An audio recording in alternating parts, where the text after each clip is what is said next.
Mae Phrifysgol Caerdydd yn un o brifysgolion grŵp Russell. Mae Haili'n teimlo bod gan y brifysgol gyfuniad prin o addysgu a arweinir gan ymchwil. Haili yw Deon Cyd-goleg Cyd-goleg rhwng Phrifysgol Normal Beijing a Phrifysgol Caerdydd. Dyma Cyd-goleg cynta'r byd.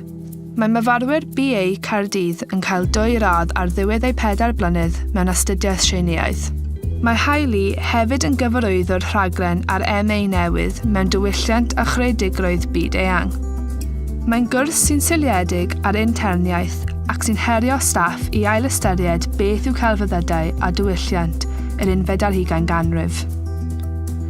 Gall hyn gynnwys y celfyddydau gweledol a darnau theatr, nid dim ond darnau o destun. Mae Haili'n gyffrous iawn am yr MA hwn. Pan ddaeth i Nghaerdydd yn gyntaf, y pethau synodd fwyaf oedd maint y lle. Mae popeth yn agos at ei gilydd sy'n creu bwrlwm, ac oherwydd hynny mae hi wedi gallu integreiddio'n gyflym iawn. Mae Llywodraeth Cymru, Cyngor Celfyddydau, y Brifysgol a'r gymuned ehangach i gyd yn cefnogi Haili, sy'n hanfodol i'w hymchwil academaidd. Mae hi'n teimlo bod yna awyrgylch hyfryd yng Nghaerdydd.